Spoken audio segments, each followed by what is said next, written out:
Ananya dragged her shopping cart through the crowded super save, mentally checking off items from her list while simultaneously worrying about her upcoming presentation. As a junior marketing executive, this pitch could make or break her career. The supermarket's fluorescent lights hummed overhead, somehow making her anxiety worse. Excuse me, she muttered as she narrowly avoided colliding with another shopper. Her phone buzzed again, the fifth text from her boss in the last hour. In the produce section, she bumped carts with a distracted young man. I'm so sorry, they both said simultaneously. Ananya recognized him immediately. Arjun? From college. Over coffee at the supermarket cafe, Ananya confessed her struggles. I am constantly multitasking but accomplishing nothing. My presentation is tomorrow and my mind feels scattered in 1,000 directions. Arjun nodded thoughtfully. I used to feel that way too. Always busy, always stressed, never really present. He stirred his coffee methodically. Then I had this weird experience while cooking one night. I was so completely absurd that 3 hours passed in what felt like minutes. My professor called it flow state. Flow state? Ananya frowned.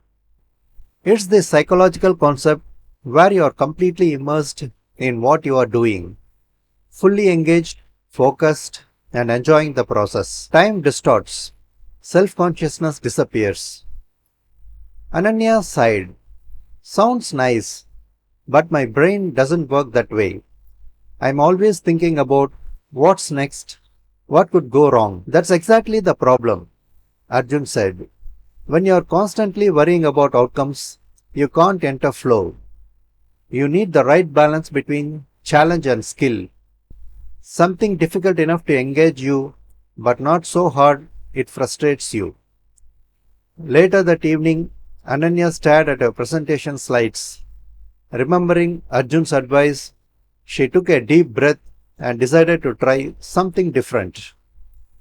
Clear goals, she murmured to herself, recalling his words.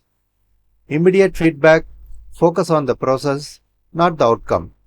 She removed all distractions, silenced her phone, closed unrelated tabs, and set a timer for 90 minutes. Then she dove in, focusing solely on crafting her message. Suddenly, she found herself in a strange mental space. The words came easily, ideas flowed naturally. When her timer buzzed, she blinked in surprise. What felt like 20 minutes had been a full hour and a half, and she had completed more work than in her previous 8 hours of distracted effort. The next day, Ananya delivered her presentation with the same focused energy. Afterward, she texted Arjun. It worked. I found my flow and nailed it. My boss wants to put me on our biggest account. They met at the same supermarket cafe the following weekend. Ananya was glowing. The craziest thing is, she said, flow is not just for work. I have been finding it everywhere. Cooking, reading, even organizing my grocery shopping. Arjun smiled. That's the beauty of it. Flow is not about productivity, though that's a nice side effect. It's about being fully alive in the moment. I used to think multitasking made me efficient, Ananya reflected. But now I realize deep focus is the real superpower. Thanks for watching. Have a great day.